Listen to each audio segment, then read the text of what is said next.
Yes, and the high watermark of the final word week was at the mighty Dulwich Cricket Club on Friday. We finally had the vaccine game, which in the end was anything but the vaccine game. I don't think the word COVID was mentioned once, well, let alone an inoculation through the course of the many, many hours we spent there. The game started at 4.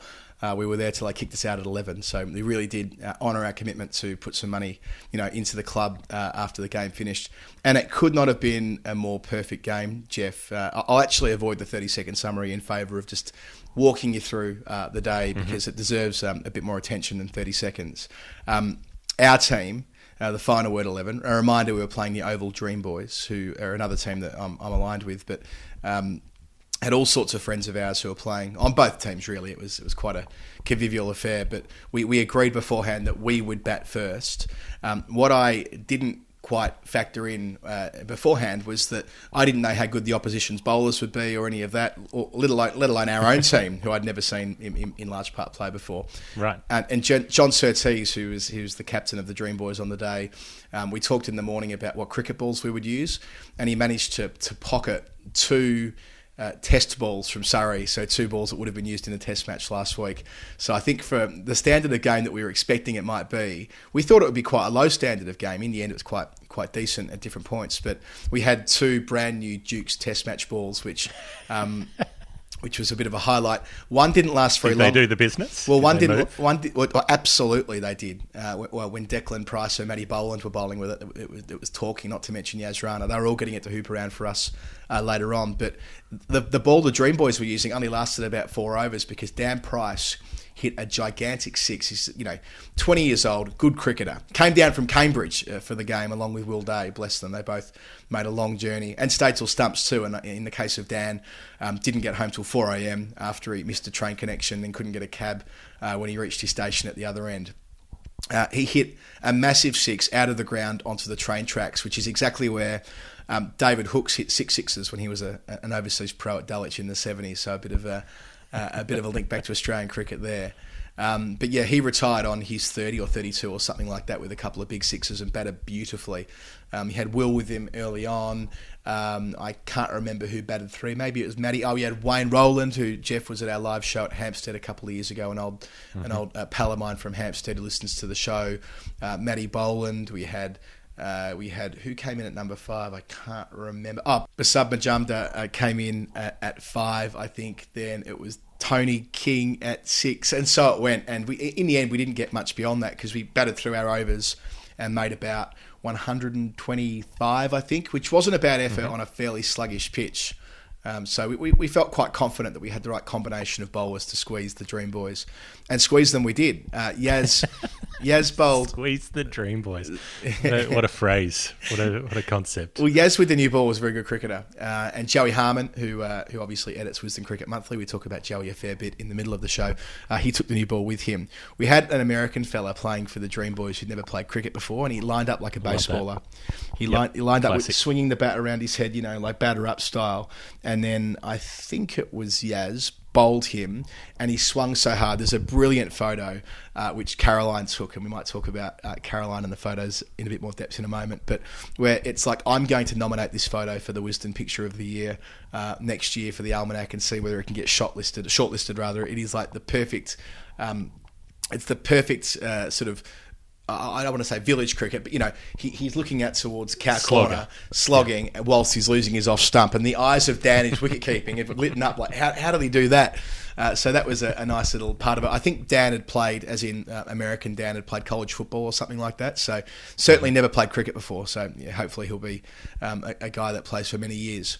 Better for the run. Oh, and the one person I left out in terms of batting was Declan Lawler, who of course has been deeply involved in what we've been doing, especially on the weekend show with the Lord's Tabs. Of course, he tried to run the Thames track. He only had 7 toenails left at the end of that, or he might have lost 7 toenails, whatever it was. Toenails were involved, and many of them died in the process. The number 7 was involved. Yes. So I hope he dealt in boundaries only and didn't take any runs. Well, he did a little bit of that, but more impressively, when he came on first change, he was bowling to Dean Wilson from the Mirror. who is a very good cricketer. I've played a fair bit of cricket with Dino in various games in years gone by. I remember one day he made 100 unbeaten runs at the Oval across 3 games that we played there in a corporate competition. So Dino can really play juniors for Middlesex and that kind of thing through the ranks. And it suddenly went from being a social game. And Dino said to me at the end of the over, "This is serious cricket right now." Declan, who's quick and athletic, charging in from the pavilion end, bowling with a brand new Test match Duke's ball, probably at around about 5:45 in the evening in September, so a little bit dark. Dino having to really scrap hard to stay in there and played some quite lovely shots. He ended up retiring, but Declan bowled the house down. And thus began this sort of push and pull through the middle overs. So we had Matt Boland bowl some very useful medium pace. Will Day said to me that I bowl 1920 stump to stump uncovered pitch stuff. Okay, perfect for this surface. So he came on and bowled, as he described, slow, straight, mostly stump to stump. Found the outside edge at one point with Dan taking a brilliant catch up to the stumps. And then the secret weapon was Basab's son, Diego. Now, Basab sent me a message on Friday afternoon and said, "I'm not sure about this. The standard might be beyond me. I'm in my 50s now. Maybe my son should play in my place." To which I said, "Let's do both. Let's have Diego and you both play in one spot. One will bat, one will bowl." So Basab batted. Diego actually fielded for the opposition because I was one short at the hybrid, time. the Majumdar hybrid Majumdar hybrid cricketer. And the young fella, I think he told me he's 12 years old. And if he's not 12 years old, that's certainly how I thought of him in my head. And I thought, well, I'll hold him back. So it's a real Shade of Freddie moment. Yeah, that's right. He could be 12. He could be 19, but he could be 12. Yeah, he's certainly playing juniors cricket for London schools and that kind of thing. And I thought, I'm going to hold him back until he's bowling with the long boundary on the leg side, off spinner.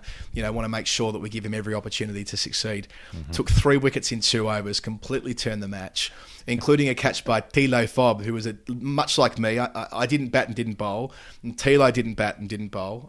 Perhaps I made a mistake not batting, but be that as it may. And Tilo took a crucial catch at mid-wicket from the bowling of young Diego at the time where the game could have gone either way. And we were able to put the clamps on and keep squeezing. But then there was a twist, of course. The Jody Hicks of the TFW 11. Absolutely. Tilo Fob. It was an excellent catch, and he dined out of it all night. He wore his Cameroon football top afterwards in honour of Mava Duma. And then it gets down to the final 3 overs, and we have 30 runs to defend, and they're down to their last partnership before Dean is the retiree. So a circular retirement where Dean's permitted to come back at the fall of the 9th wicket. So Taha Hashim, who excellent young writer for Wisden Cricket Monthly, broke the Azim Rafiq story, mostly known for his off-spin in our circles, certainly not known for his batting. He batted magnificently, kept them in it, hit the rope 4 or 5 times, like at the clutch moment, probably from 40 to win when he came in, but 30 in the last 3 overs. Took down Declan, who's quick, as I mentioned before, and we had Yaz to bowl the 19th, and Yaz went around a bit, I think, actually, and it was last over, 20th over, and I think we had 12 runs to play with, and then Alan Edgar, who is one of my great mates, who again has been a number of nerd pledges. Alan doesn't play these days, but he does umpire, as does my friend Graham Starkey, who's a proper ECB umpire, who was there decked out in his proper kit. They were both officiating the game, and Alan called 2 wides to start the 20th over. The first of which I can kind of see. The second of which Alan did intentionally to keep it close. So in the spirit of what we were trying to do, engineer a final ball finish. Well, then what would have been a couple of dot balls, I think, ensue. Then I think it's Yaz strikes a beautiful boundary through cover point, and we're like, shit. It basically got down to 3 runs to win, 2 balls left. And then their number 11, so bearing in mind that Dino's still to come. And their number 10, I think his name was Andy, I reckon, edged one behind, and Dan took a stunning catch, diving away to his right and low. Proper catch, serious proper catch in the fading light, which meant that Dino walks out, 3 runs to win, 1 ball final ball. So effectively a boundary to win the game. The ground probably wasn't big enough to facilitate running a 3. So we kind of had the umbrella field, and then I brought them all in for the second last ball, well, with the exception of a couple of sweepers. Got the edge, then had 7 out and 2 in for the last ball at mid-wicket and cover. And Dino did smash it straight to backward point, out to where we had Will Day. Long barrier, got the knee down, made sure the ball wasn't getting through. A safe return to Dan. They take a single. They don't get back for the second, which means that we win the game on the final ball by 1 run. Italian fingers. I'm doing Italian fingers right now. Perfect. Could not have been any better. It's up there with the Cam Fink hitting 86 not out in his first game of cricket and then nicking off when the scores are level off the last ball. It did feel, I mean, it did have that sense that the whole way through, certainly when we were fielding, every over there was so much riding on. Like, the game could have twisted at any point. It could have broken free. They could have broken free at any point, but we just kept taking wickets just to slow them down. They had a couple of guys that clearly had played cricket, like proper cricket, who got out early in their innings, which kept things close. That's what you need in a social game, I suppose, to not let anyone necessarily get away, apart from Dino, who hit 2 massive sixes off Will into the pavilion at one point to retire. He retired in dismay. He's like, just when he got his eye in, he had to walk off. But yeah, a final ball finish, played in amazing spirit. There was one piece of fielding where Matt dived away to his right, full effort, had to do everything to haul it in. And there was some sort of debate as to whether it was 4 or not. But Matt said, no, I kept it in, and they were cool with that, and that's the way it should be. So the right spirit was adhered to there. After the game, and some teams with that one off the catch off the second last ball, some teams might have dropped that catch. Some teams might have stopped the runs, and then fumble, whoops, we dropped it. To stop Dino getting in. That's right. Yeah. And Dino was worried about that. He did say to me, "Don't Clive Lloyd this on me. Like, don't engineer it that I don't get in." And we didn't. Right. We tried to get the wicket. We had the field spread, but it was spread strategically and not with a view to having 9 on the rope and just making sure they couldn't get out. We did have fielders in, and we did try to get them out. I wouldn't have minded had Dino walked in with an over to go. We would have lost, but it wouldn't have been a problem. I say we would have lost. Declan's contest with Dino earlier would have been resumed at 6:45, very much in fading light. Had it been a super over, I think. Well, John Surtees, because Greg has bowled beautifully for the other mob, who usually plays with me. And the suggestion was he was going to bowl the super over. I reckon we would have needed to have done a bowl off because it was just too dark. It would have been too dark by then. But yeah, there was some... In addition to those who played, I think I've listed everybody there. There was this wonderful support. So we had... I mentioned Caroline before. I gave her my camera and she took about 300 photos and just nailed it. Some glorious shots of everybody in the team. I've been sending a link around on the Discord channel, but if you want to have a look at those photos, let me know. Debashis was there with Mel Shawley. They've been at a game together recently. We had Anna, who I think also went along with Mel and Deb to a game possibly at the Oval. Matthew Jones was there with one of his colleagues from work. Nick Tuvey was there. Pat Noon and Anne were there, who are friends of ours, but also listened to the show. So we had this great variety of people sort of cheering us on, and loads of people brought their families. Like Winnie was there with me, with Rach for the first bit anyway, before she went home to go to bed. And we had, at one stage, Steve Dobb was there with his little daughter, Indy, who had met us at Dulwich Hamlet recently. So a great turnout of Final Word people. We gave player of the match to Dan for his 30 and the brilliant catch. We didn't have anything to give him, but we certainly made clear to him that he would need to play for the Final Word. And I think they've recruited him to the Oval Dream Boys as well for future games, which is, again, in the spirit of social cricket. I actually saw Dan and his dad at the game yesterday at Worcestershire, the England-New Zealand game. They were just happened to be there where I was walking up and down to the commentary box all day. So we had a big weekend of cricket, Dan. Well, I will try to bring Dan some Brick Lane merch next time. Yes, I get over to the UK. I'll bring a swag bag of stuff from BLB. So yeah, looking forward to seeing some of the pictures, and we'll see if we can get hold of some things to post up on the Patreon during the week, I guess. And just in closing, Mark Henderson from Dulwich, the game wouldn't have happened without him. So Dulwich Cricket Club are doing great things with women's and girls cricket across the road at the Griffin. We talked about it last week. There's a link in the show notes last week to his daughter Anna, who I met as well, the leg spinning prodigy, 10 years of age. But yeah, so they've supported us. Obviously, we've had a great time there and we'll play there again. But that's a club that I feel like we now have this close bond to at Dulwich, and will be part of what they're doing into the future. And to the umpires, Alan and Graham, standing out there for 40 overs. What they get in return, they got plenty of beers, but and other people who sent money through behind the bar. We had Lara Killick sent through £100 behind the bar, which was just delightful. I think the Dream Boys drank all of that before we got off the park, but that was fine. And I think Matthew put some money behind, and Guy did as well. So yeah, it was a nice way to enjoy the festivities afterwards. All right, excellent. Well, now we'll have to do the Antipodean version once you manage to negotiate your way down to Australia for the Southern Summer. We'll see what sort of final word match we can stage, hopefully in Melbourne. Couldn't agree more. Jeff, onto the professional game. Virat Kohli has stood down as India's T20 captain and the RCB captain as of the end of the T20 World Cup and this current IPL respectively, which makes a lot of sense. This is a guy who's been captaining all three formats and his IPL franchise forever.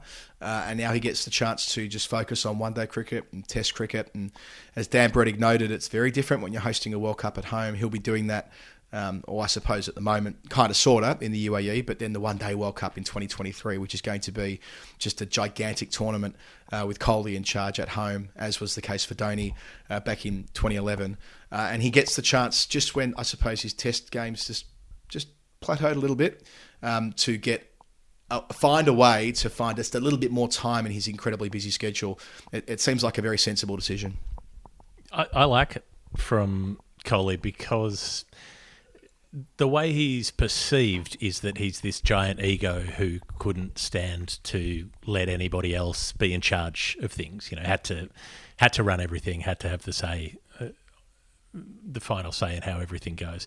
And this indicates that's, even if that was the case at one point, it's not the case anymore. He's done those jobs for long enough. Frankly, captaining an IPL team seems like an absolutely bananas sort of enterprise. If you're captaining an IPL side, you are tasked with pretty much building the team. You have a huge amount of input into the kind of players you get, the kind of style you play, the tactical approach. I mean, it's not just the on-field stuff. It's a year-round job, really, captaining an IPL side, let alone trying to captain the biggest cricket country in the world in all three formats. It is crazy that he's been as successful as he has, basically, over the 14 years that he's been playing international cricket. So, yeah, I really like the move because, as you say, there's the dip. It's not a terrible dip. And the interesting thing is that T20 internationals have been his best format for India over the last couple of years, while he's been not raking in runs in 50 over or test versions. He's been making a lot of 50s and unbeaten sort of 80s and 90s and so on for the T20 side, which have sort of offset his other, less good numbers. But it is notable. I mean, a lot of people are on this train of how long has it been since Kohli's made 100 now, which is interesting because I feel like I've been watching it since day one because I was interested in his overall count. He's got 70 international hundreds, but he had that number a couple of years ago and he was making an average of 6 or 7 international hundreds a year across his whole career. So when he stopped doing that, even for a period of a few months, it seemed really noticeable. And now that it's got to a couple of years, it's particularly noticeable. So, whether this turns that around a bit, it can't hurt, basically, to give him a little bit more time to concentrate on his own game, even though captaining your country in one-day international and test cricket is not a small job.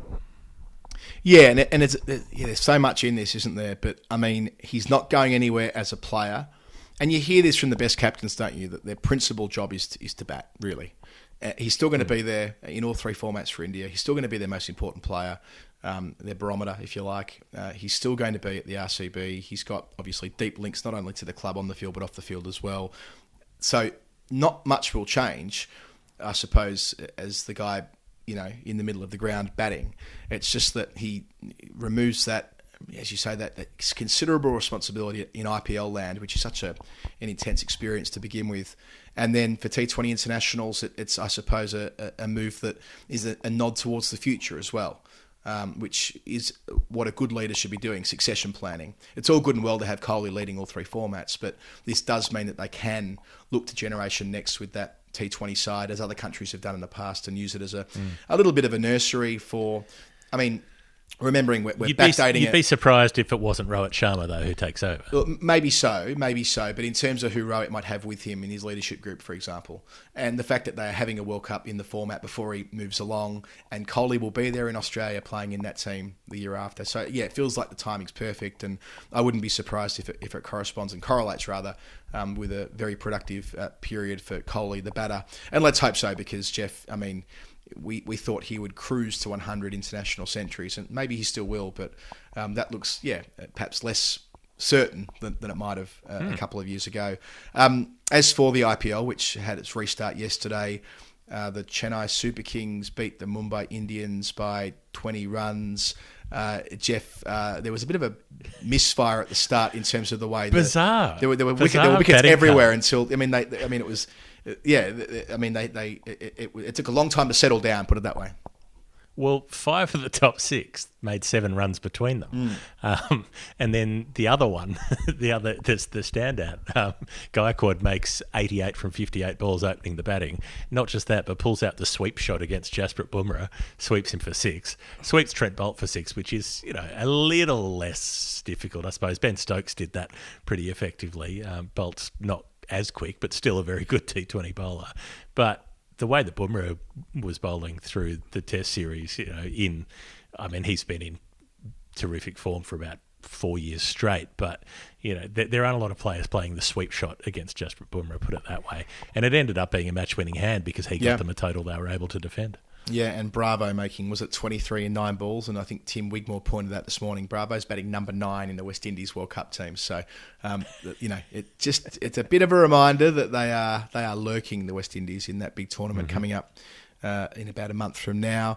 KKR play RCB in a game that's starting about an hour after we're recording, so we'll have Glenn Maxwell in action there. One of 13 Australians playing in this tournament. 7 of whom will remain in the UAE for the World Cup. So you've got Maxwell, Christian, Warner, Stephen Smith, Marcus Stoinis, Josh Hazlewood, Nathan Ellis, and then those who aren't in the World Cup squad, Moses Henriquez, Chris Lynn, Nathan Coulter-Nile, Ben Cutting, Tim David, who, where he fits in exactly is unclear, but let's call him an Australian for the purpose of the exercise. Ben Dorshus, and I think that's it. Yeah. But still, there's a lot out. Even though a number of them said no, it's not as though there's not a strong Australian influence in this IPL. I love that Tim David is having such a good time. At a time when a lot of cricketers are sitting out, deciding not to get involved and so on. Tim David's having the time of his life. The guy with 2 first names, doesn't need a last name to stand out. He's in England playing in the 100. He's playing county cricket. He's in the IPL. He's everywhere. He's the greatest Singaporean player going around the circuit at the moment. And everything seems to be working for him. He's playing well wherever he goes. And I don't know, it's lovely to see there are still those stories, those possibilities from time to time or place to place that someone can get a go in a domestic T20 comp, make a splash in the Big Bash or the Caribbean Premier League or whatever it is, and suddenly they've got themselves a career. Yeah, whenever I see Tim David, I immediately think about what it would be like if Craig David was playing in the IPL right now. Took him for a drink. The crowd would say, Bo, select him. Thursday, Friday, Saturday, chill on Sunday. Jeff, on to weightier matters. Not to say the IPL isn't a hefty competition, but the next topic we're going to discuss is quite serious, and that's the New Zealand cancellation of their tour in Pakistan on the morning of the first one-day international. They were already out there, and they were ready to roll. This is a difficult conversation for similar reasons that when we went through the Afghanistan situation last week, we tried to do so looking at all points of view without being too hot takey, and I think that we will try and do the same thing here rather than offering conclusions, because as I put on Twitter as soon as this news broke, I am not qualified to talk about the security situation in Pakistan, nor is anyone. It doesn't stop a lot of people trying, doesn't stop a lot of the usual suspects asserting what they think to be true and so on, but on the basis of security advice, New Zealand didn't proceed with that tour. Now, I think to set this up, a lot of Australian listeners to this podcast should remember that Australia have pulled out of a lot of tours on security grounds before. I mean, top of my head, 96 World Cup in Sri Lanka, 2002 in Pakistan, not long after the Karachi bombings, which was the year after. That was in 2001, wasn't it? Or early 2002 when New Zealand had to leave the previous time. 2002 in Zimbabwe, 2008 in Pakistan as well, and there'll be others that I can't think of from the top of my head. You want to go back further, there's England's tour in 1984 in India, which was beset by security issues. So, I mean, and then of course 2009, the horrible events of 2009, which put Pakistan in the wilderness as far as hosting international cricket for the better part of a decade. So it's not like this is the first time this has happened, Jeff.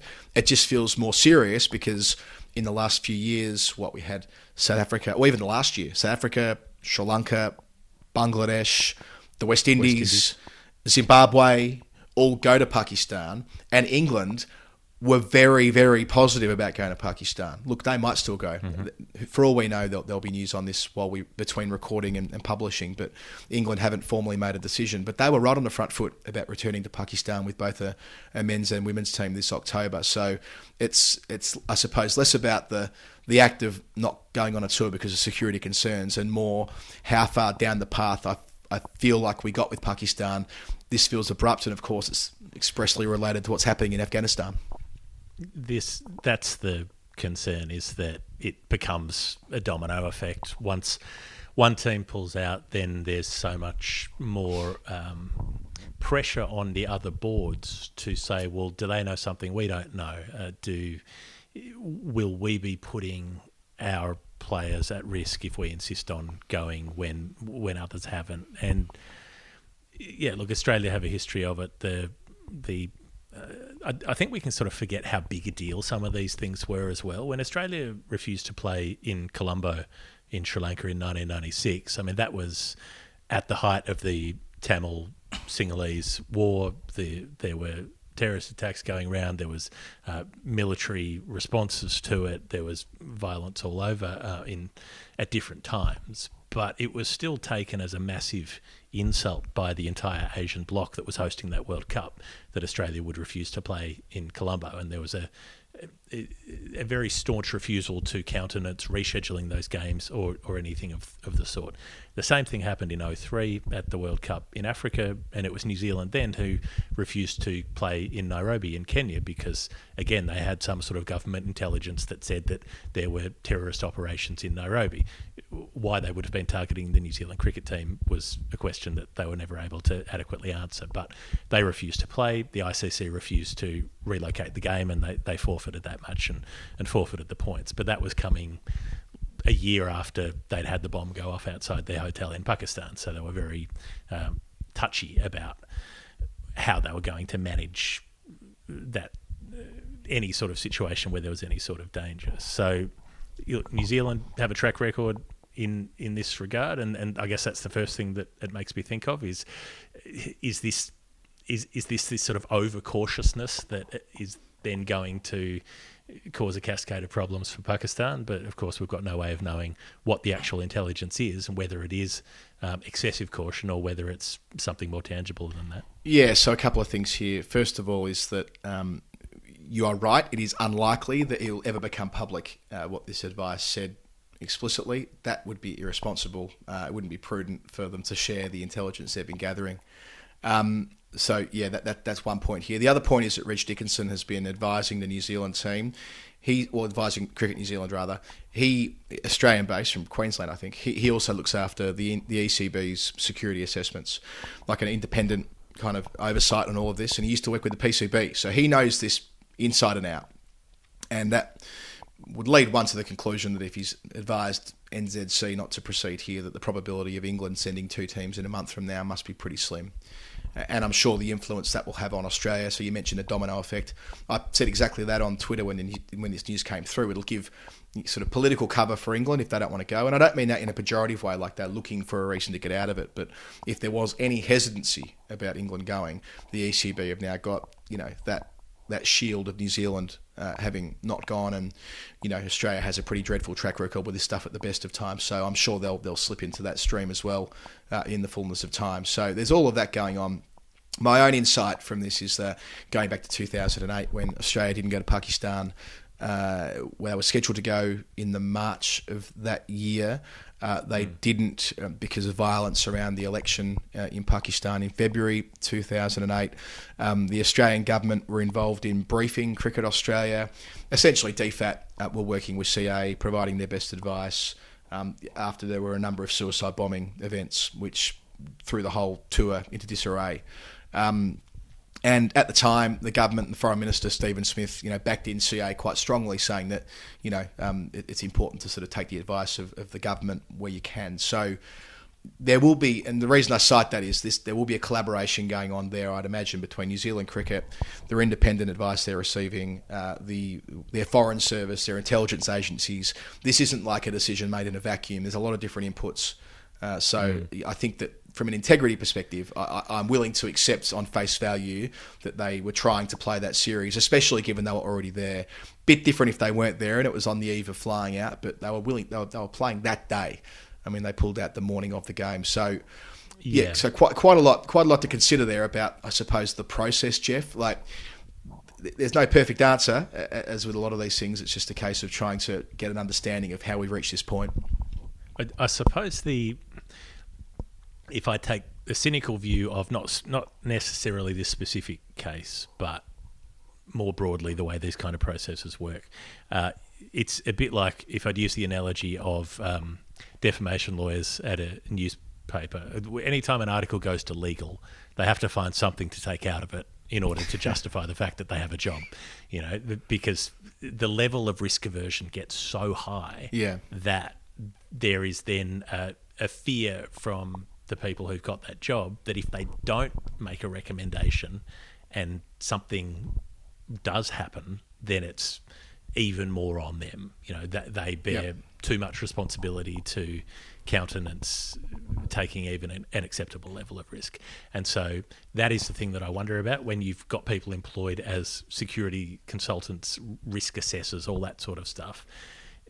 Is there pressure on them to come up with something that sounds interesting, to not make something up, but to give something more weight than it should have? And if they do that, is that then enough to sway a nervous cricket board, for instance, who are not experts in the field and who don't necessarily know how to weigh up or assess that information? They can only take the information that they're given, and if it is presented in a certain way, maybe it makes them inclined to say, well, we can't do this. Yeah, well, that was certainly the criticism of Cricket Australia back in 2015 when they didn't go to Bangladesh. It was that they were looking for a reason not to go. That it suited them very well at the end of a long Ashes campaign to not have to splice in 2 test matches against Bangladesh at the time. And I mean, that's questioning the integrity of someone like Sean Carroll, which I'm not going to do. I'm just not going to do that. I'm not going to say that someone that had that role for that long was like effectively writing a sexed up dossier. That's not what my point is. But there were people deliberate. No, but I'm just I get your point. Whether there's a tendency to go too far one way. Yeah, an implicit bias to go one way, right? For the you get something and you can, but at the time there were people who were making the criticism that, well, they just didn't want to go and they found a way not to go, right? And here we are sort of 6 years later, and that wouldn't feel like an unsafe country to visit. No one's had a problem visiting Bangladesh since then, as far as I'm aware. Australia was the outlier in that situation, but this isn't really about Australia at the moment. It's about what's going on with New Zealand and England in the immediate term. And I mean, I saw Ramiz Raja. Pakistan more broadly, where Afghanistan is boiling over. The interrelationship between those two countries is deep. It's detailed. There's a sort of singular ecosystem almost. That so much of the last 20 years has involved a spilling back and forth over. The border is notional in that sort of area. The growth of Islamic extremism of the sort that flourishes in Afghanistan has a lot of it's been grown in Pakistan. There's also the inverse, where a lot of people who are opposed to that sort of thing have had to flee Afghanistan and ended up living in Pakistan. Yep. So the conflict continues. Some of the absolute horrors that we've seen visited upon Pakistan's own people by Pakistani militants and extremists over the past couple of decades. We all remember those with an absolute shudder, and so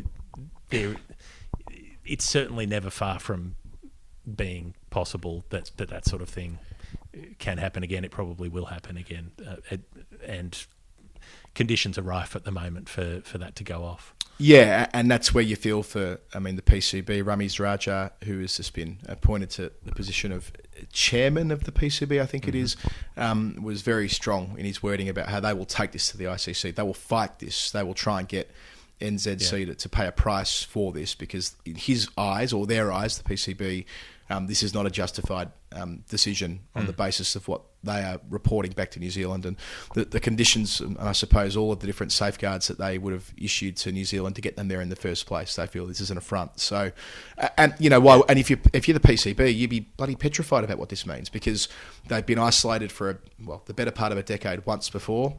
They were also isolated back in 2001, 2002. Of course, the horrors of the 2008 Mumbai massacre, followed by what happened in early 2009 with the Sri Lankan team. It builds up a perception, and I hate it when I posted about this the other day, and I hate the ultranationalism from non-Pakistanis who just assert that Pakistan are a bunch of terrorists and stuff. It's disgraceful when people behave in that way, and by that I mean just carte blanche suggesting that an entire nation of people can't be trusted to host international cricket because they're all terrorists. It's just not on, and you get this kind of backlash. And I feel desperately for the many wonderful cricket people, Jeff, that you and I have met from Pakistan, who would love nothing more than to have international cricket return there, and they are desperate for it, only for it to now look like it's going to leave the country again for an indefinite stretch of time. I unfortunately can't see any other outcome after the decision taken last week. And even though England owe Pakistan an enormous debt of gratitude, big time. Pakistan came out last year in the middle of COVID when there was no vaccine. The West Indies likewise, Australia and Ireland too. They came out to this country in the middle of the plague with no protection, and anyone could have got ill at any time, and miraculously they didn't. The ECB and other countries owe Pakistan for doing the right thing. That's why I think ECB really actually wanted to discharge their duty on this. But, are they going to receive advice that's radically different to NZC? I don't know. We got told there would be a decision made within 48 hours. That's 72 hours ago. And apparently the board are yet to meet to finalise the decision from the ECB. As I say, maybe between us recording and publishing that might have changed. But it does, I suppose, reinforce that they are thinking about this long and hard. It does make you think that maybe there's some chance they will still go. If they were going to bail, you would have thought they'd bail a bit sooner than this. But had New Zealand and England gone ahead as planned, Australia would pretty much have had to go, because they would have been outliers. But even if England go now, given that New Zealand have already pulled out, Australia won't. I guarantee you Australia's series will be in the UAE next year, and that's without having spoken to anybody about it. I couldn't be more sure that that's what will happen. So, yeah, like you say, I just desperately feel for people in Pakistan who want to see some level of normality in this regard, but who just don't have that. It doesn't seem possible. Jeff, before we take a break on the final word this week, I think we should find time to do one number of... Nerd Pledge. Nerd Pledge. It's the reverse quiz, the game we play with people on our Patreon page. They support the show. They fund the show by sending us contributions, but not normal amounts of currency, specific amounts, cricket amounts, and we have to work out what their number means. Our number today comes in from friend of the show, Alica Daly. Hello. And the number is $6.75. Okay. Well, why don't we both have a swing at this, Jeff? I'll set them up and you knock them down. How do you feel about that? Mm-hmm. Okay. I like it. Well, I don't think it's going to be Keaton Jet Jennings, who was the 675th Englishman to play Test cricket. It's never been taken as figures in international cricket, be it men or women. I also don't think she'll necessarily be talking about the 675 for 5 that India made against Pakistan at Multan in 2005 when Sehwag made his ridiculous 309 in just 375 balls with Sachin down the other end, making an unbeaten 194. They won that test by an innings. The declaration game, the one that everyone's still angry at Rahul Dravid about. Yeah, well, they win the test still, and Kumble takes 6 in the final innings. Stuff that Indian fans dream of, with the exception of Sachin not getting the 200. They, the very fact that they were able to get a massive win over Pakistan. I kind of touched on this before. Some of the tensions run so hot between the fans. But I don't want to do that because there's only one person on the final word shit list, and that's Virender Sehwag. So we've celebrated him just enough. Too much. Maybe that Elisa does know the show well, and maybe she just wants to mock us by making us talk up Sehwag again. It's possible. But on the basis that she knows the show well, I would imagine she would have been listening, Jeff, when we, a couple of years ago, well, not quite a couple of years ago, maybe about 20 months ago, we're at Brisbane and Australia won in 3 days. Maybe it was 2 years ago. Who knows? It was the Sri Lanka game in 2019. 2019. January, well, in that case it was more. Geez, it's 2.5 years ago. Christ. And we went to the Edgar to record our program, and the Edgar is where the first Test match was played, the exhibition ground in Brisbane of the 28-29 Ashes series, where England won by 675 runs, which remains the biggest margin by runs in Test cricket, which of course was Don Bradman's Test debut when he made 18 and 1, but England in the first innings making 521. Patsy Hendren made 169. They all kind of made runs though. Australia had an attack of Gregory, Kellaway, Grimmett, Ironmonger, Ryder, and Stork Henry. And then Australia all out 122. After a busy day of dropping off babies down chimneys or whatever, however it works. England, by contrast, had Larwood and Tate, which might give some sense as to why they were able to bowl out. The home side for 122. England, second time around, hit 342 for 8 just to punch the bruise, with Phil Mead making 73. Jardine, 65, not out, batting for the better part of 3 hours. And then they set Australia 742, and they were all out for 66 with a couple of absent hurt there with Kellaway and Gregory. I think both of those were courtesy of Harold Larwood. And Jack White took 4 for 7 to be the main destroyer in the second innings to make the margin 675 runs. I know I've read that scorecard before, but it's still refreshingly brutal every time. Yes. To be set 700 and then not even get 100. No. I mean, ow. Yeah, and they went on to win that series. Was it 4-0 or 4-1? 4-0, I think it was. 4-0. Bradman's first series as a Test cricketer. So that's where I left it, Jeff. That's my bid for Alicia.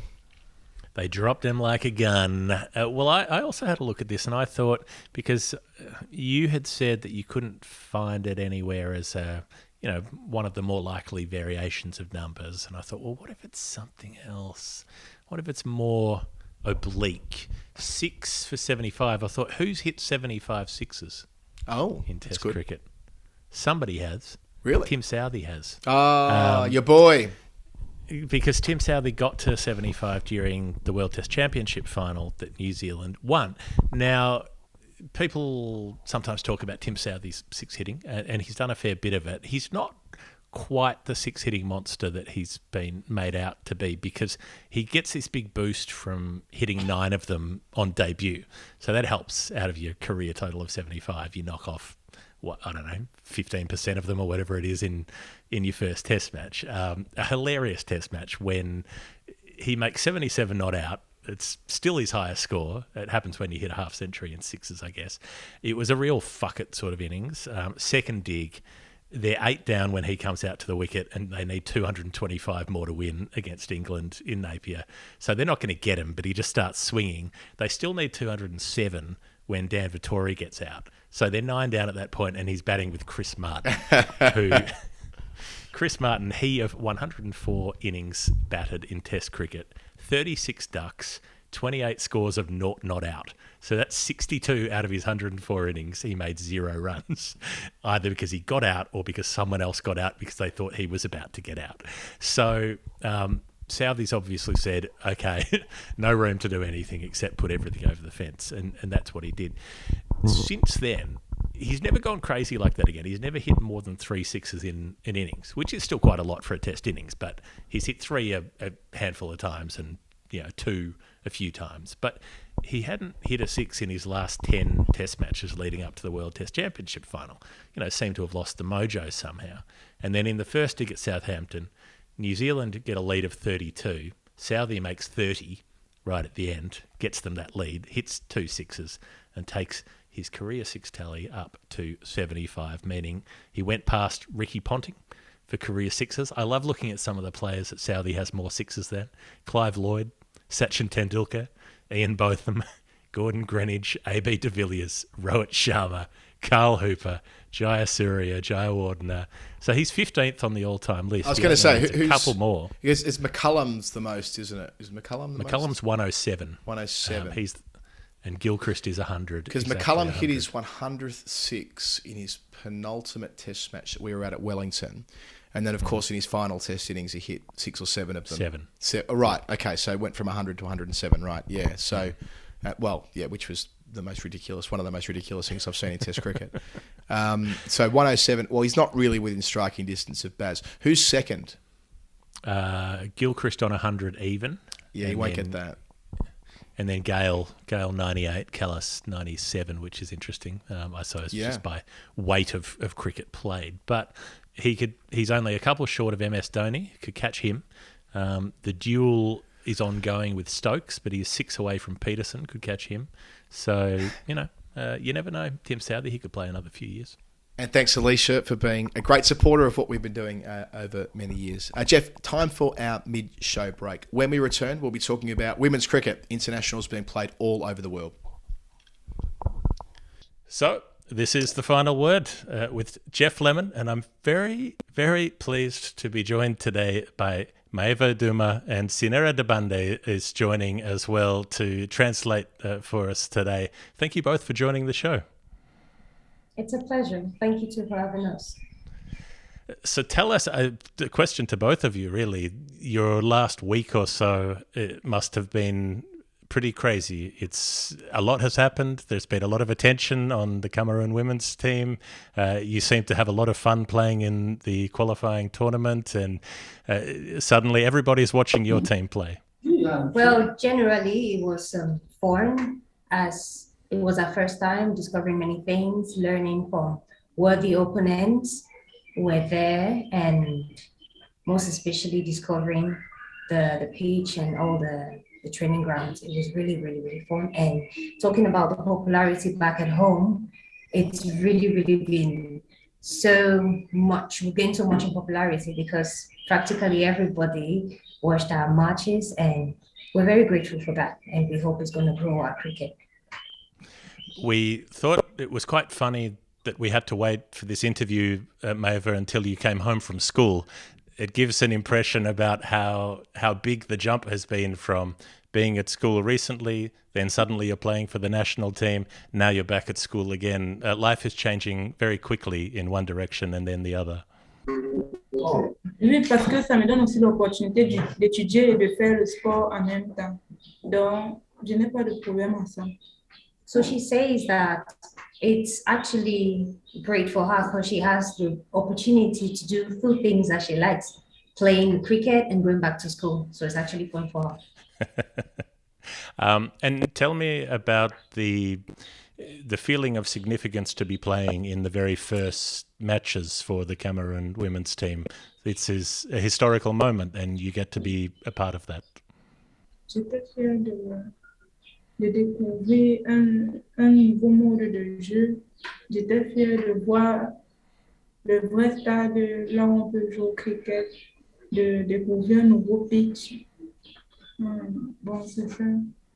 She says it was very, very fun and a great opportunity for her because she discovered the new pitch, she discovered how to play the cricket even more, and she gained a lot of experience playing with teams that have been playing much more longer than her. A question for both of you. Do you have a particular ambition for this team that you're in? Do you have a goal that you would like to achieve with this team over the next few years? Yes, definitely. As you can see, it all started well. We have a beautiful opportunity to participate in the T20, and all the experience we've gained coming back home, we're working more on that and effectively showcasing more and more our talent and having a beautiful opportunity to also meet other countries and gain more experience. So yes, we want to take our team higher and we want to make our nation be known. If it's thanks to cricket, good. We'll keep watching for that. I wanted to ask Maeva about the strategy of running out the non-striker. It's very clever strategy because a lot of teams don't do it. They don't think of doing it. And so I'm wondering where she had the idea, where she learned the dismissal to get rid of a player in that way. Bon, j'ai appris ça ici par mes coachs. Donc, comme s'il n'y a pas opportunité de casser l'estomac de celle qui est striker, et tu vois que celle qui est non-striker est hors l'estomac, tu es hors de sa base, tu peux alors exercer cette activité. Well, she says that she learned that here back at home, and given the opportunity that it was quite challenging to strike out the striker, so she used that opportunity to storm out the non-striker since she was not all the time in her base. So it's a technique that she plans on practicing again if that opportunity comes up. I think for us watching, we can believe it happening one time, sure. 2 times is crazy. 3 times? 4 times? Could you believe that the other players kept making the same mistake and giving you the same opportunity? Well, we must say that I think it was an opportunity for us to step into the limelight with that technique, because we have been practicing it over here, and the one thing that we don't joke with is leaving our base open. So she saw that opportunity, and yeah, it was just a perfect goal for her to keep it. And we were equally astonished that they kept on repeating the same mistakes over and over again. So, yeah. Were they not talking to each other when the new player comes out? Did they say anything to each other? We have no idea. Maybe it's their way of playing. They're not used to that, probably. So we were used to that, and we're very attentive. So for Maeva, you're the first player ever to do this more than one time in an international game. You hold a world record. It's yours. How does that feel? Je suis fière. Je suis fière d'entendre que c'est moi la première personne à stormer 4 personnes. Donc, j'ai beaucoup d'émotions. Je suis fière. She's so excited, so happy to hear that she holds the world record for that. And she's so happy, literally extremely happy. She doesn't even have some words to express that, but as you can see on her face, she's extremely happy. Yes, I can see that. And what else do you hope to achieve, Maeva, with your game? What would you like to develop? Because you're bowling, you're batting in the top order, you have lots of opportunities in all different facets of the game. Je veux beaucoup plus m'améliorer au batting parce que je vois pour le batting, je ne fais pas très bien exactement les techniques, donc je puisse plus m'améliorer au batting et au bowling. J'ai aussi envie d'apprendre le spinning au bowling. Oui, c'est ça. Well, she says that she's going to perfect her batting and then more techniques so that she too can score a lot of runs, not only hold world record for storming out, but equally for runs, and equally she's going to learn how to spin, to do the bowling spinning. So that's what she's going to do. She's going to work on that. Excellent. And Sinera, what is next for your team? What's the next assignment after this? Well, for now, we just came from a T20 competition where we have gained a lot of experience, and what we're planning to do is practice more, because I believe so far now my girls and I, we know our opponents, and we're not going to give room for any defeat anymore. So we're working more on that, practicing more and more, perfecting our game. That's what we're focusing on now. Beautiful. Well, I think you have a lot of new supporters around the world for the Cameroon women's team. So congratulations on making everybody happy watching your game, and we wish you the best of luck. Thank you very much. Thank you so very much. It was a pleasure talking to you too. You too. Thank you for making the time. Thank you. Have a nice Thank time. you. Final word, Adam Collins, Jeff Lemon, thank you to Maeva Duma for being part of our show this week. I love the fact that she had just returned from school and spoke to you, Jeff. I wish I could have been there on the conversation, but unfortunately it clashed when I had to see a man about a bike, believe it or not. But you did a great job. Were you getting like a knockoff down at the overground station or something? For the first time ever, no, I have not done that. My previous 3 bikes in London have been sort of, Gumtree, how do you could never possibly know where they came from, but I actually bought a proper road bike, which I will now ride twice a year, as is the the way with these things. But I've now I had to get it at a very specific slot, such is the way with COVID times and all the rest of it. But but we'll see. Maybe I'll become a real sort of, or maybe I'll take to cycling with an evangelical zeal, and you'll see me. What's that thing that people do with that? They play that game with their. Is it with their back wheel off and they've got a screen in front of them? Is it Peloton? Peloton? Is it Peloton? Maybe. That would make sense. Peloton is very much a cycling term. But, in all probability, I'll ride it 3 times a year and I'll have a nice piece of kit sitting in the garden.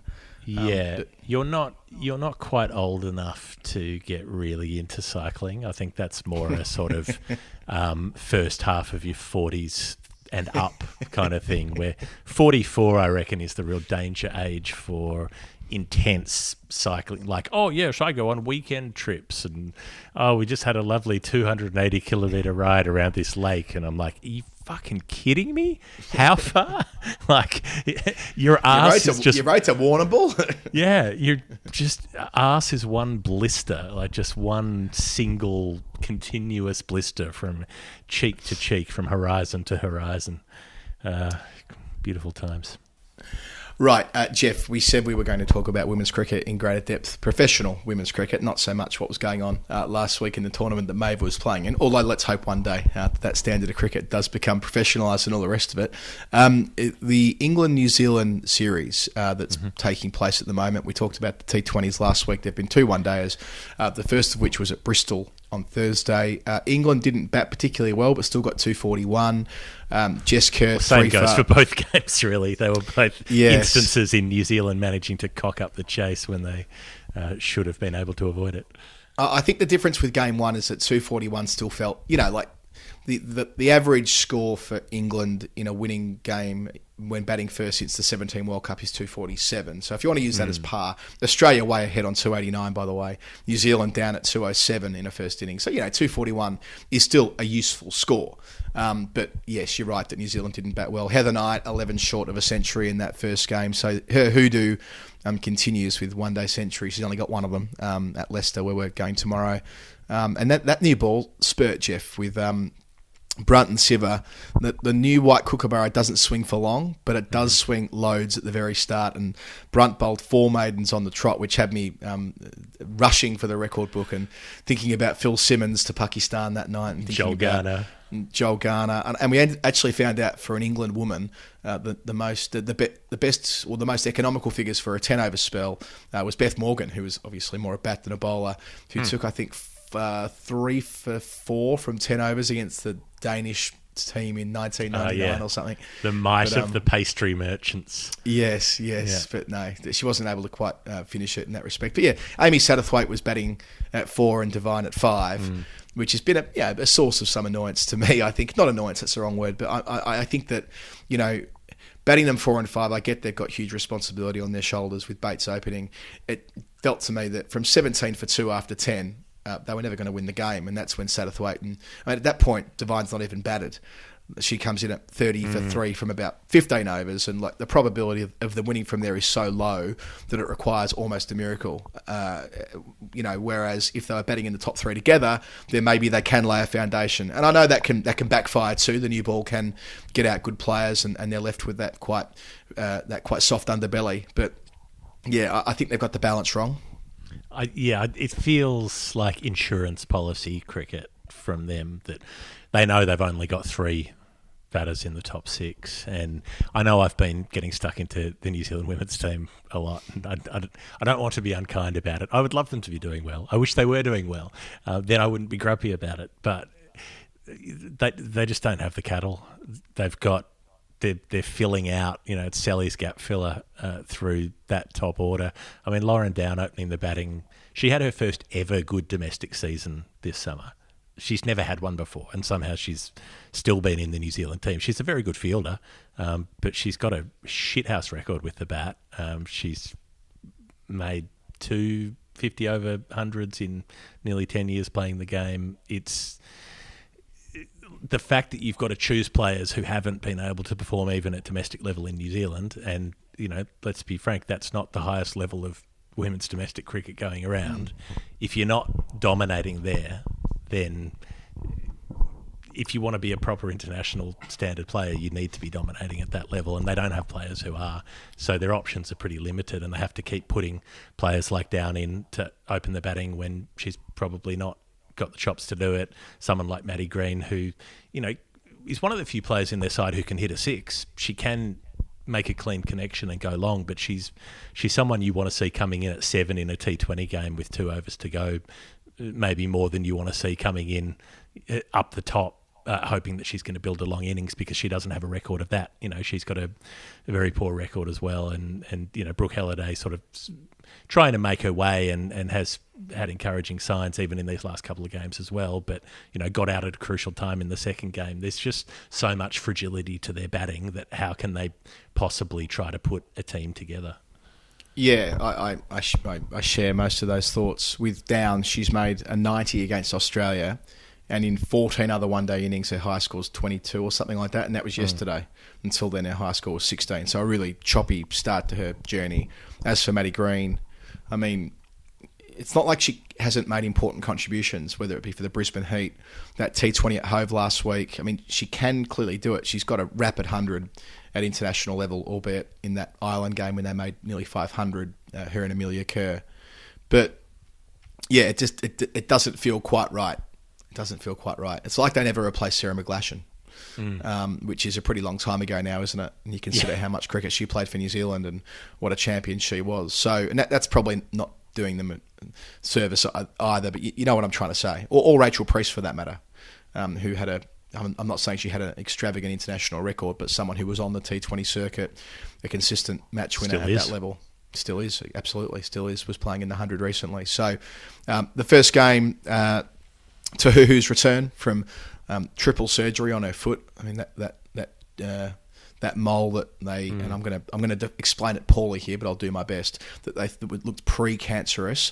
They cut it out, and that in turn led to more trouble inside her foot, which required more surgery and more surgery. So she didn't play the T20s, but she's back for the one days and hit the stumps twice, bowled Seva, bowled, I want to say Amy Jones, I think, in that first game, was economical, was a yard quicker.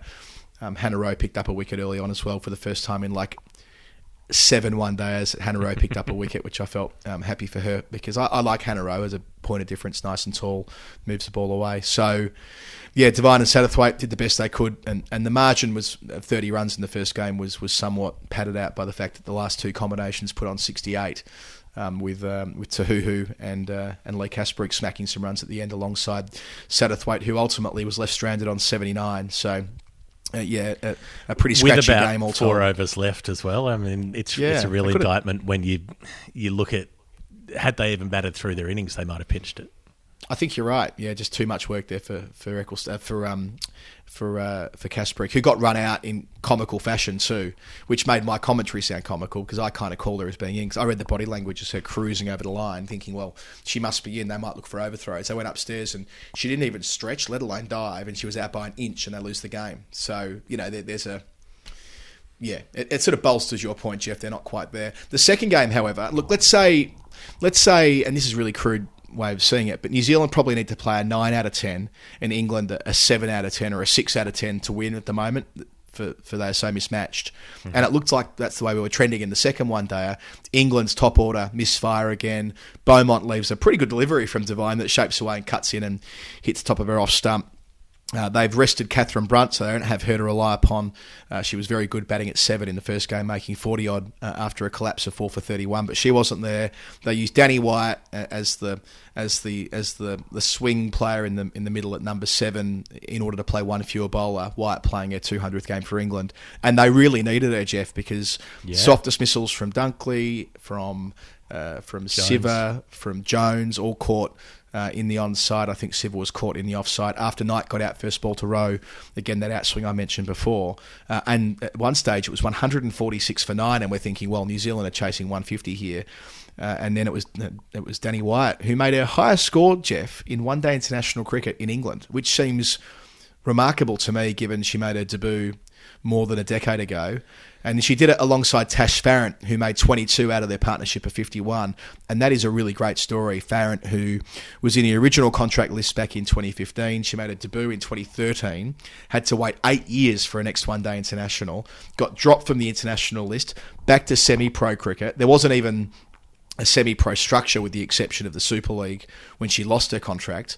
It's done so well in the 100, so well in the Rachel Hayhoe-Flint for the South East Stars that she gets back in the England team, takes the new ball, but also shows with the bat that she's going to take every opportunity. So I love the Tash Farrant story, and I think she's probably just about done enough to be in that World Cup squad already, with that point of difference being a left armour.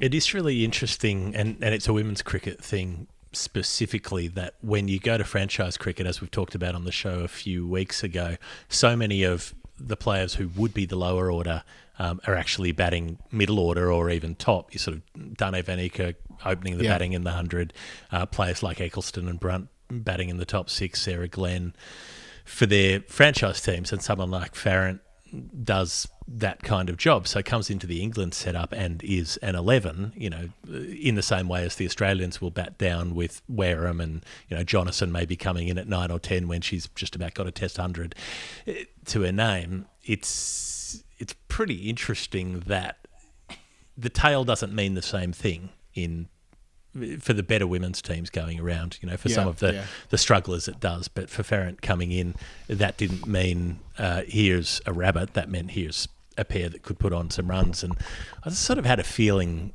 they would, watching that game. I mean, Wyatt looked really good. She had a couple of dicey shots that chipped over the field, but she kept attacking, but judiciously. She didn't go after everything, but she also didn't let herself get slowed down to a crawl when the wickets kept falling at the other end, even though she was at 7, and she's bounced around the order so much for England. She's been at 5, she's opened, she's sort of been all over the place, and actually didn't make many low scores in 50 over cricket before she got dropped after her last, she made that 100 in Malaysia 18 months ago or whatever it was, and then I think she had 3 bad games in New Zealand, and that was pretty much it. I think it was just the inability to kick on with her starts, and that's now Winfield's problem, by the way. Winfield hasn't made a half century since 2016.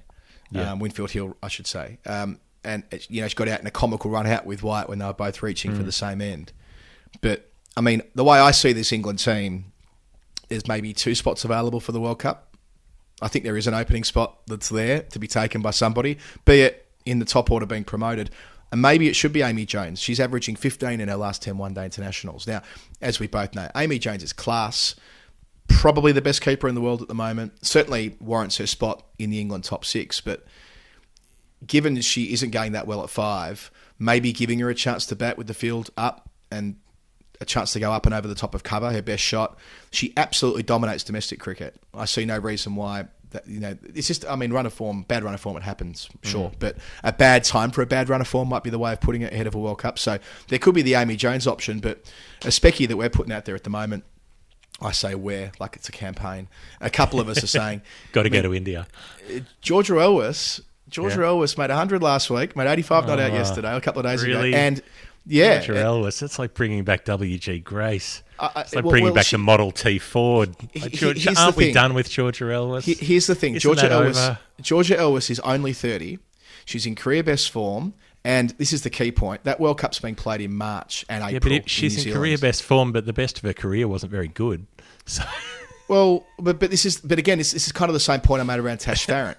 There wasn't, until recently, you couldn't go to the level below and do as men have done for 100 years. Go to the level below, dominate, get back into form and push for a spot again. I think Elvis probably thought her international days were numbered, but she's finding form at the right time.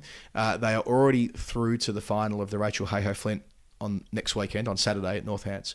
If they go and win that, and she makes runs again, given she is very technically correct, there might just be an argument that she could be in the offing to be one of the openers. If this Pakistan series doesn't go ahead, that's a bit of a shame, really, because that would have been 3 more games to have tested it out, then the Women's Ashes, then the World Cup thereafter. So a lot of cricket through the winter for England. So that's one spot.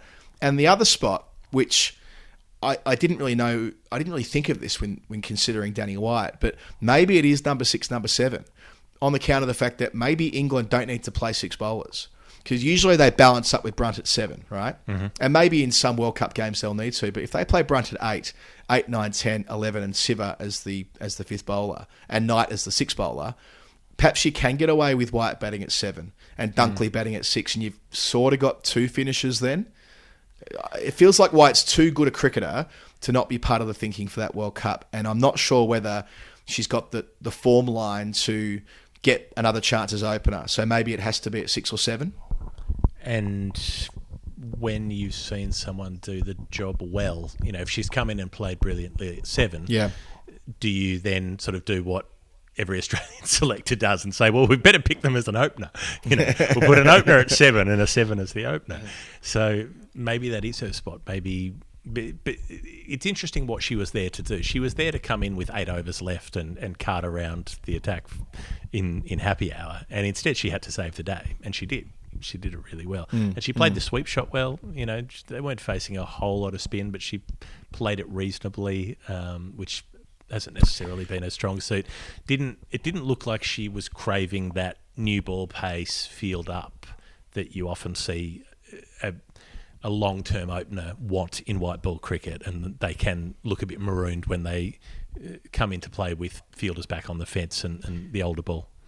Yeah, I'm not sure whether she needs it anymore. Like maybe her game's advanced to that level when she can moderate her game. So up and over cover, right? So women's cricket, 4 outside the circle, not 5. And that makes a difference because usually it means mid-offs up at the death because you've got 3 out on the leg side by default and probably a deep point.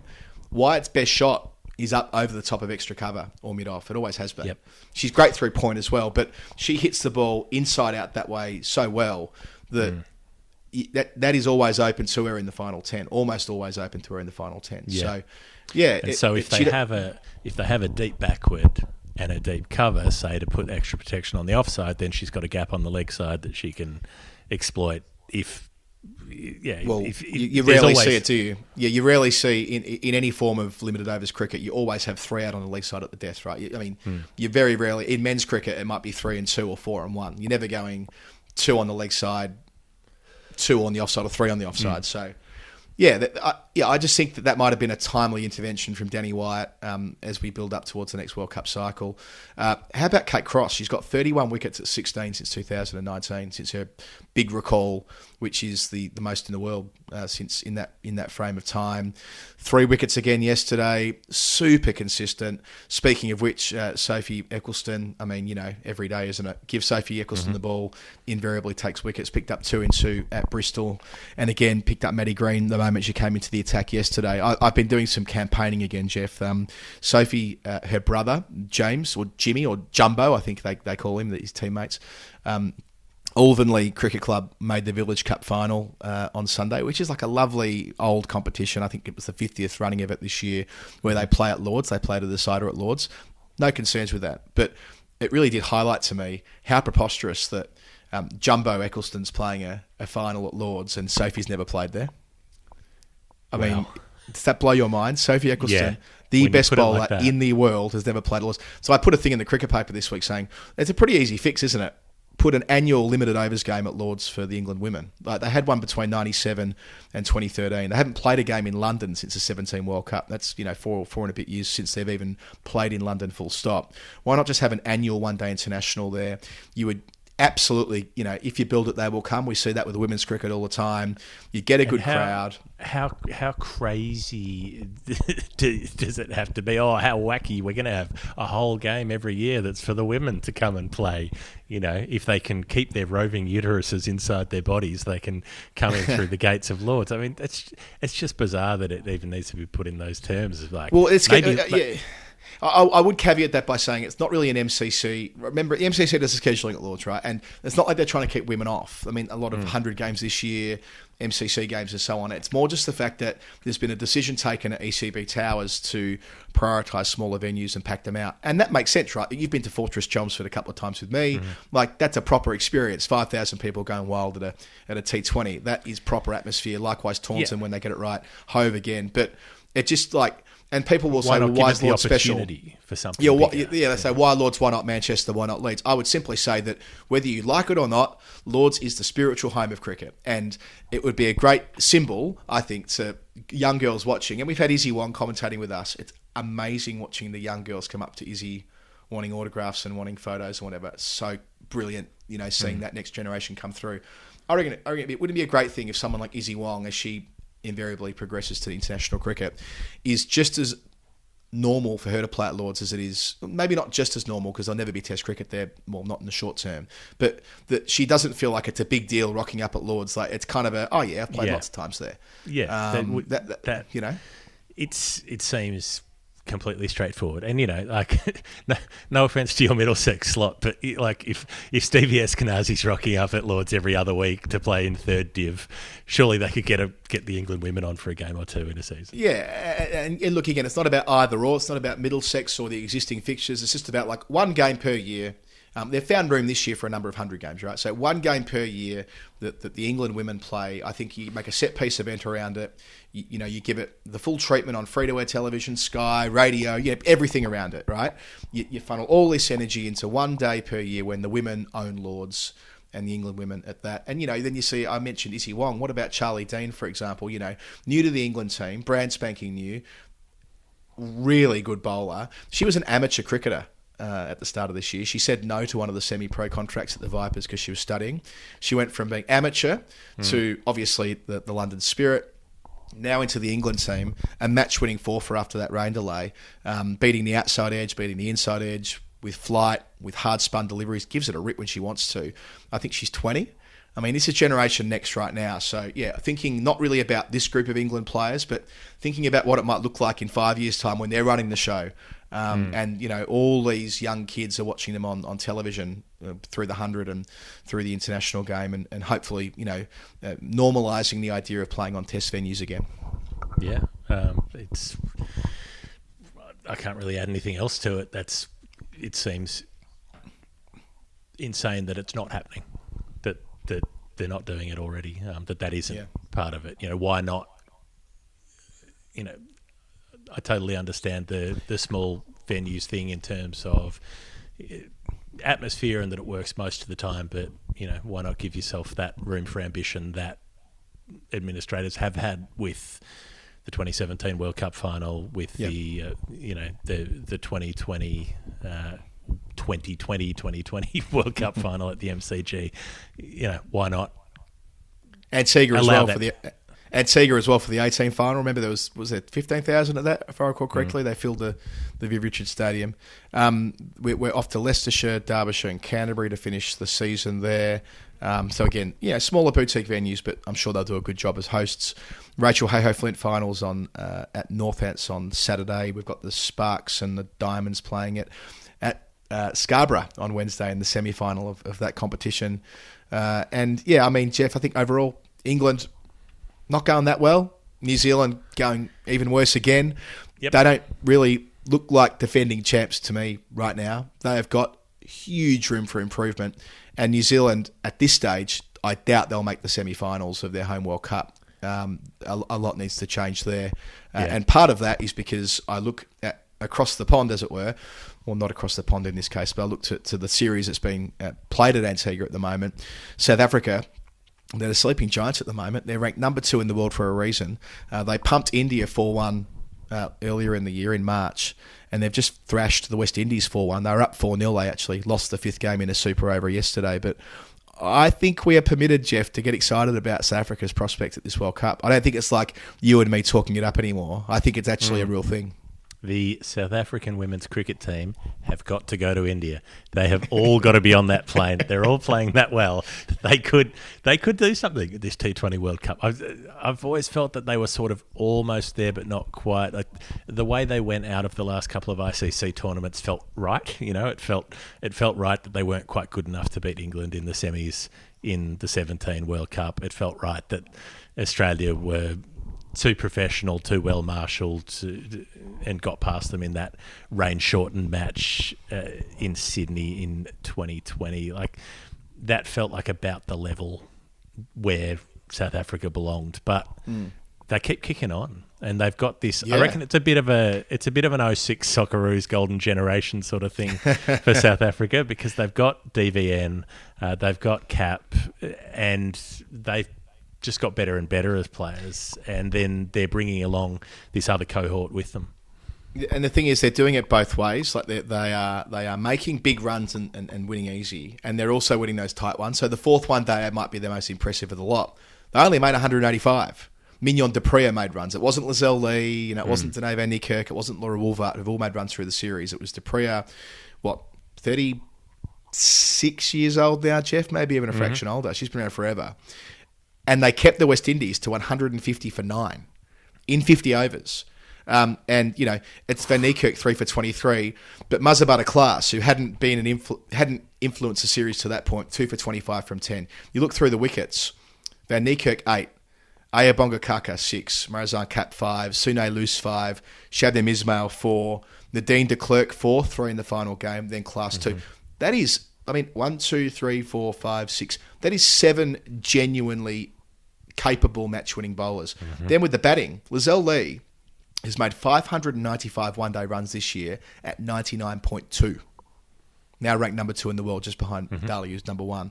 Laura Woolvart's made 400 one-day runs this year. She's taken the next step. So, it's golden gen stuff, right? Like, we saw Van Niekerk at the 100 this year. Cappy likewise. That's definitely part of it. But it's like the second part of it. Throw in Dupree and Lee and Ismail, and you've got like such a good core. And it's probably now or never time for them, in that they've got 2 World Cups in quick succession, basically. They've got the 50 over and then the 20 over the next year's one. Which they're hosting, which is in South Africa in 2023. So they've got, a couple of opportunities in the space of a year, basically, to get a piece of silverware. And if they don't do it now, there is going to be that slip as those older players start to go. But they do have the talent coming in from the other direction, because Teen Wolf is not a Teen Wolf anymore and has decided not to be a doctor for the time being, and is going to keep making shitloads of runs. They've got Nadine de Klerk coming through, who's been so impressive at times, and then these developing talents like Kaka and like Klaas, who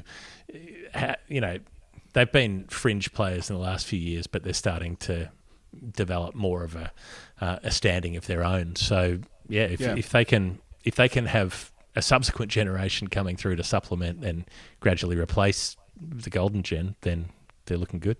Yeah, I think if you were doing like a depth chart, I would say that they are more likely to make the World Cup final in England right now, and that probably. And that sounds a bit odd, doesn't it? Because England have done a fantastic job of regenerating their next generation. We've already talked about their semi-pro setup that South Africa don't have. But yeah, this group of South African players feel like they could theoretically pinch the World Cup. On a good day, they could beat Australia. Because, we price it in that Australia is so far ahead now because they've lost 1 game since the last World Cup. And that's true.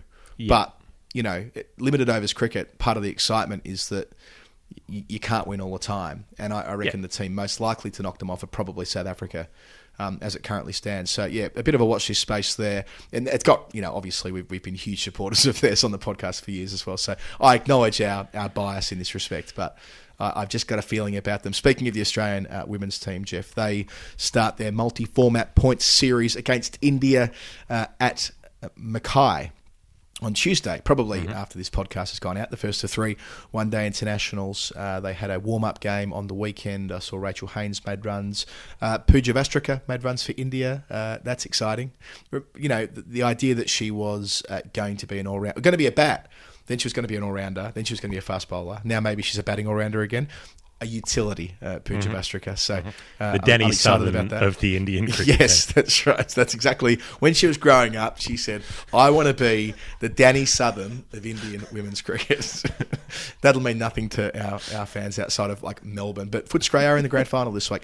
The test match starts on the 30th of September at the Gold Coast at Carrara, followed by 3 T20s also at Carrara. Scasey will be there, hopefully, on the 7th, 9th and 11th of October, I'm pretty sure it is. So Scasey and all the boys will be down there watching the women's cricket. Scase will be there too. He'll be parachuting in from Metricon Air.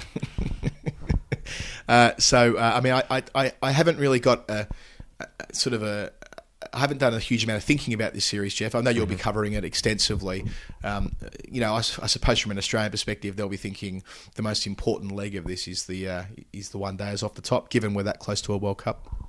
And given they get to keep pumping the streak, so they're up to 24 from memory. Yes. And I mean, it does tell you how variable white ball cricket is, that 24 matches in a row is a record and a pretty imposing one, but it's not actually that many games. If you were a great Pakistani squash player of the 50s, you'd expect to win much more than 24 games in a row. It's. Do you think that? I kind of take a different view. I feel like 24 in a row is remarkable because of the volatility of limited overs cricket. Like, that's what I mean. That's what I'm saying. It is so volatile that 24 is a big number. Right. Yeah. We're okay. Right. In other sports, 24 wouldn't necessarily be a big number, I'm not going to get into the trap of trying to provide examples that will almost certainly be wrong, but it's not a huge total, given how easily, I'm being very incoherent about this. It's late and I'm tired, but you understand the point that I'm making. It is volatile, and they've managed to be good enough to stay ahead of the margin of that volatility. I sound like Matthew Hayden now. I'm having a full Matthew Hayden moment. While you've been processes. While you've been going around in circles, I picked up a new pink cricket ball, Winnie's toy. I'll hold it to the camera. The reason I raised that is that Elisa Healy's been talking during the week about the prospect of playing an annual women's test match on the first weekend of November, so I suppose Melbourne Cup weekend traditionally, where it would be played at North Sydney Oval, a pink ball 4-day test match, and that just to be a standing part of the calendar in much the same way as the Boxing Day test, to use her comparison. I asked Susie Bates about this on the broadcast the other day. She's all in favour, as is Sophie Devine. Of course, neither of them have played a test match before. I heard Meg Lanning was asked about it by Gerard Whateley on his program the other day. Every month and every series that goes by, Jeff, we are getting closer and closer, I think, to women's test cricket being an unstoppable force. I mean, obviously, it'll take a long time before it's normalised across the board, but when I say unstoppable force, I mean the very fact that there will be more of it played outside of the big three. I don't think it's going to be sustainable to say that it's a women's Ashes thing and maybe it's an India thing periodically and no one else. It does feel like that the drawbridge is lifting somewhat. Yeah, and if South Africa are coming, why shouldn't they play a test match? And if we're going there, why shouldn't we play a test match over there? I think it's something that's always much more likely to happen in the big three countries, though, even if it's not necessarily against big three opposition, just because of the cost of putting it on. I don't think South Africa, Cricket South Africa doesn't have 2 coins to rub together at the moment, given the absolute disaster of a few years they put themselves through. New Zealand, but their women's team. But whilst that's absolutely true, their women's team plays shitloads of cricket. So, I mean, I feel like South Africa might be the country most likely outside of the big three to volunteer themselves to it, even if they haven't got shekels to rub together. It's kind of more around the idea that they've got an appetite for more, not less. And look, even at the moment, right? Well, maybe they can do it at a lower cost. Maybe it's not going to cost the same kind of astronomical amount to put a match on in South Africa as it would in Australia or England. They can play it at Benoni if they need to, the Benoni Hazelhurst ground in Johannesburg that you and I have been to before. But this series right now, both Bates and Devine have said this could have been a multi-format series, right? Given they're here for quite a long time. The challenge being that they want to get as much one-day cricket in because they're near a one-day World Cup, and New Zealand have lost. I think they've lost 18 of their last 19 one-day internationals, so the more one-days, the better. But it's going to be 5 years between 5 years between one-day World Cups. I know COVID informs that, but it's a long gap between tournaments. I know Andy Zoltzman in the past has argued that we need to have more women's tournaments, full stop, as in fewer bilateral series and maybe a tournament every year, every second year a T20 and every second year a one-day World Cup. And if that were the case and we play more of the more of the white ball stuff and the pink ball stuff, no, it would be pink ball, white ball stuff, at tournament level, it might, again, strangely, it might open up some space for Test cricket because you wouldn't desperately need to play 5 one-days because you would be invariably playing more of it anyway as part of the championship and having World Cups more frequently. So you might find room to find a space for Test cricket to prevail. So anyway, there's lots of good energy around it right now, put it that way. Lots of vibes, good vibes. Lots of vibes, good vibes. Much better vibes than there were a couple of years ago when, the James Sutherland regime was saying, why do we even bother playing 50 over cricket?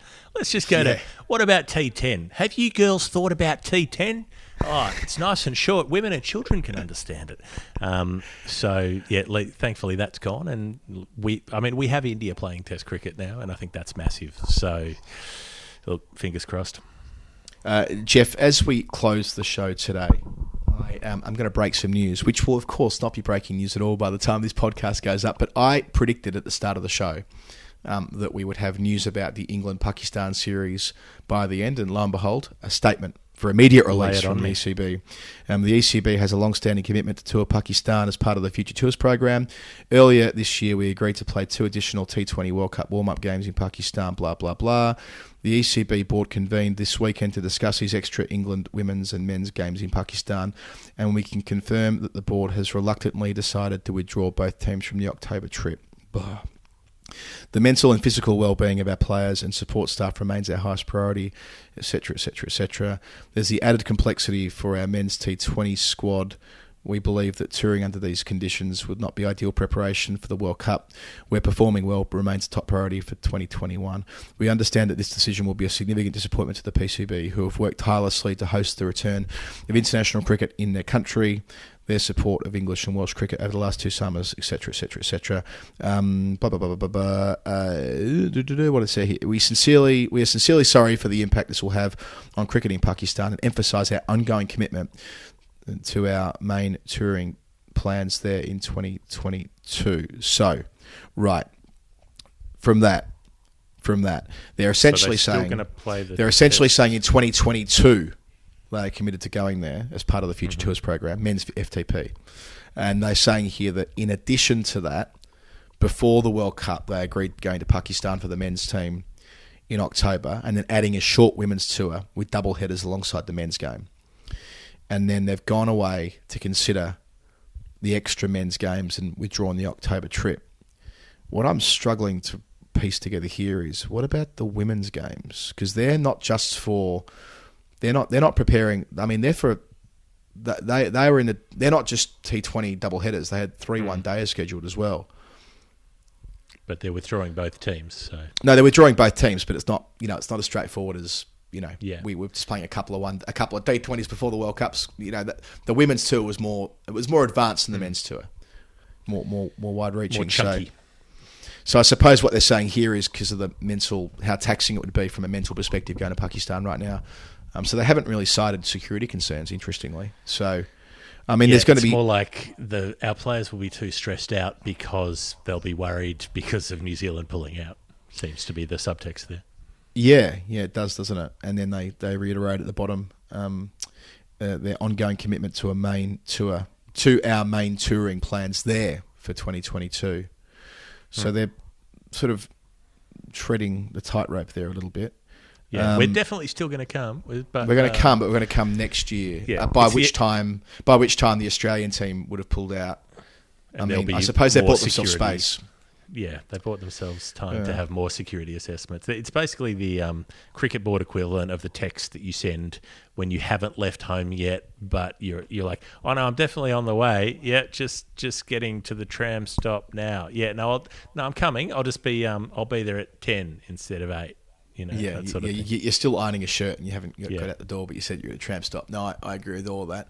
So time will tell what that will mean, I suppose. The other bit of news we forgot to mention earlier is that Ravi Shastri isn't going to continue coaching India beyond the T20 World Cup. We probably should have mentioned that when talking about Virat Kohli giving over the T20 captaincy at the same time. But you know what? Over the years, Jeff, we have talked enough about Ravi Shastri. And if it means that by him leaving the Indian job, we don't have to talk about him so much into the future, I'm perfectly at peace with that, as I am drawing a close to this episode. And if he goes like a tracer bullet, if he vanishes into the night like a tracer bullet, that is okay. I think his contract was up after the T20 World Cup anyway, so I don't think there was much expectation that he would continue, but he's gone now. All's well that ends well for Ravi. It usually does, I'm sure. In closing, we didn't actually have an ad in the middle of the show, partly because we stuffed it up. But I want to add that if you want to be working with the Final Word through what is going to be an incredibly busy time, T20 World Cup, Ashes, Women's World Cup, Women's Ashes, which will be after the men's Ashes as well, so both Ashes series, we're going to be making a lot of Final Word, like a real lot. We've just passed, 2.5 million on YouTube without really putting the foot down on that platform yet. We'll be doing loads more on there. The podcast numbers are only been going in one direction for the last couple of years as well, which is really exciting. If you want to join up with us and have your story told in the middle of our programs each week, that'd be really cool. And we'd love to have you on board. Just drop us a line at finalwordcricket@gmail.com.